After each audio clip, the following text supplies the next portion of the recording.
Thank you, sir, for that amazing electoral speech. It was almost as if I'm going to press a button right now and vote Modi out of power.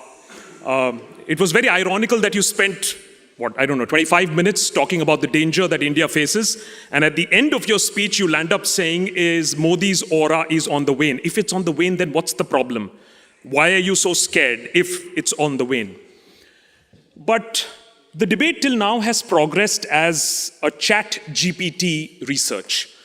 One side coming and saying, oh, after 2014, everything is absolutely spick and span. India is shining. On the other side, after 2014, everything has gone down. That's the level that we have seen till now. I hope with Prashant sir, the level goes up beyond this. But I hope that the opposition comes up with better arguments, because at this point of time, there is nothing but statistics. And as a school debater will tell you, that you don't rely your entire speech on just statistics.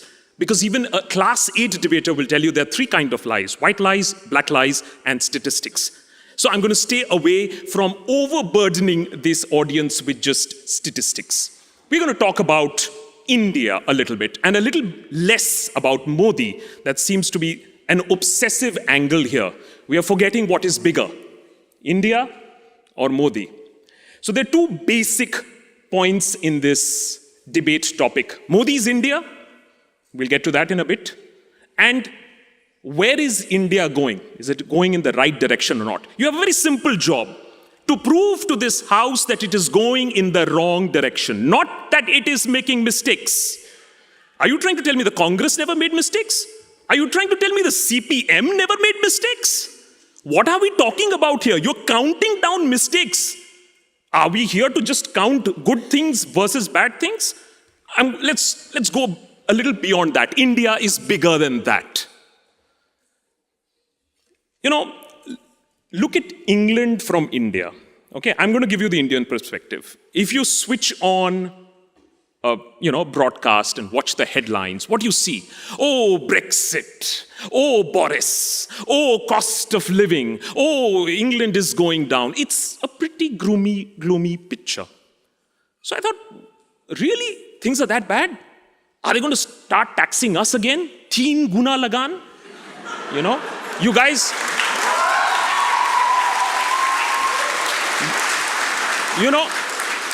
But it's not funny. You guys took the Kohinoor and now you're charging us how much? How much did I pay that day? 32 pounds to watch and have a look at the Kohinoor and the other crown jewels, and then 6 pounds for a fake Kohinoor. I bought it actually. Anyways. But when I was doing a little bit of research, I see the other side. And when I lived in London for the last 1 week, I saw a buzzing metropolis. I saw buildings going up. I didn't see a country in decline or collapse. And I also realized that average people, are driving around in Beamers and Mercs because, well, guess what?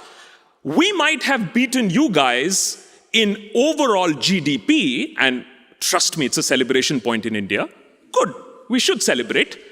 But when it comes down to per capita, and that's the finer point, you guys are sitting at $45,000 and we are sitting at 2,300. We are competing with Bangladesh. So there is, of course, a problem.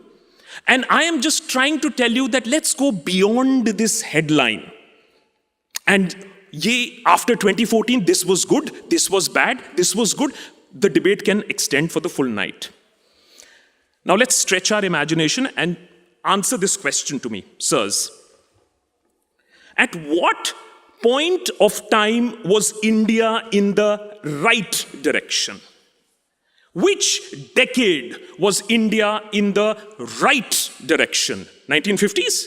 When everybody was talking about balkanization, this house would have debated, is India going to become another Europe? Is there going to be balkanization? 1960s, if we were going to have this debate in this house, we would have said, is India going to starve? Because, well, there was famine all around. In the 70s, we would have said, has democracy finished in India? Because there was one lady called Indira Gandhi came and imposed emergency. Well, she was thrashed after that very soon.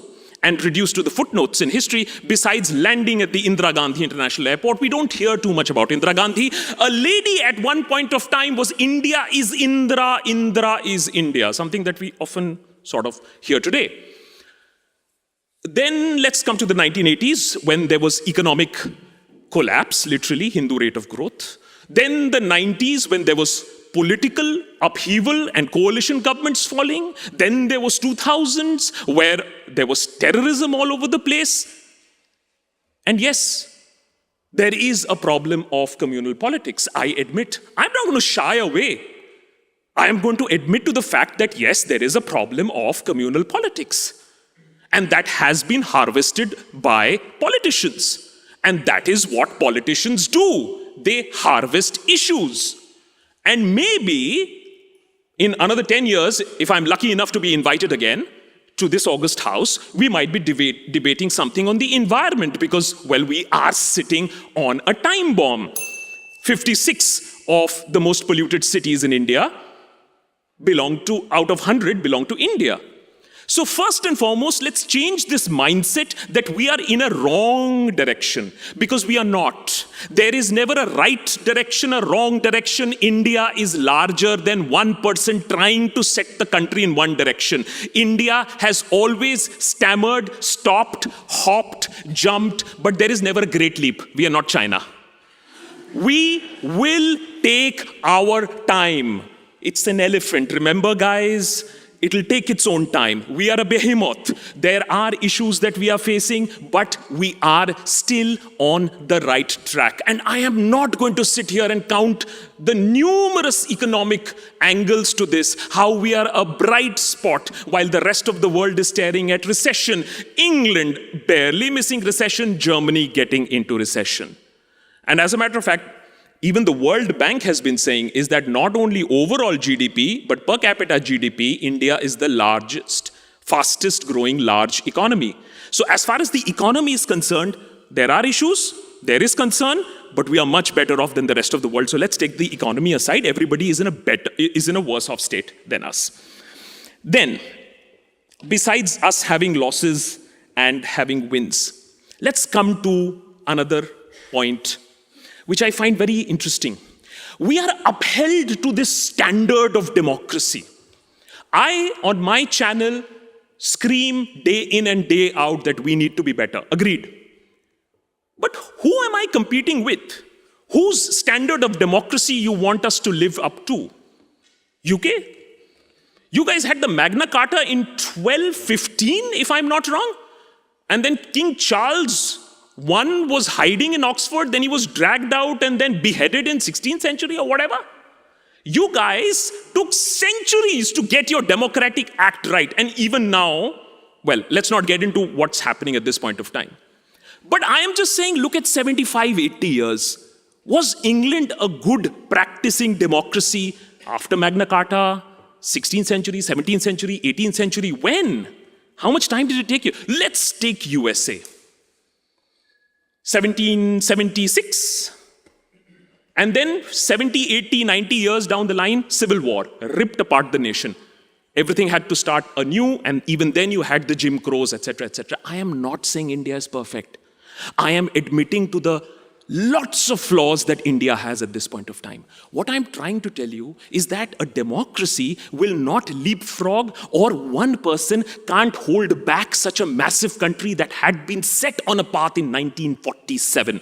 And to say that one person can decide the destiny of this nation is to do injustice to the country called India. Over drinks. The point that is very, very important for us to understand is that one person may try, and we've had a dictator who tried but failed. Allow me to elaborate on this point a little bit. I know this is a little counterintuitive, but let me explain. If you see 2019 election results in India, because today the other issue that I have with this topic is Modi's India. And because right path or wrong path is going to be decided by Modi's India, let's try and analyze, is it really Modi's India?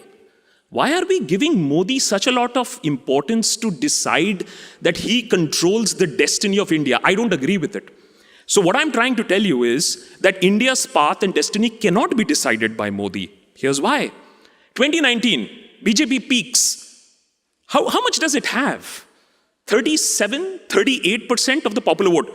It's a big thing, I agree. 1989, post 1989, the biggest vote share, 303 seats, well done. But the fact of the matter still is that out of 10 voters, you only have 4. You don't have the rest of the 6. The rest of the 6 voted for somebody else. The problem is that the rest of the 6 can't get their act together. The CPM, the Congress, the Aam Aadmi Party, to which Prashant Bhushan belonged to earlier, but understood the problems in the party.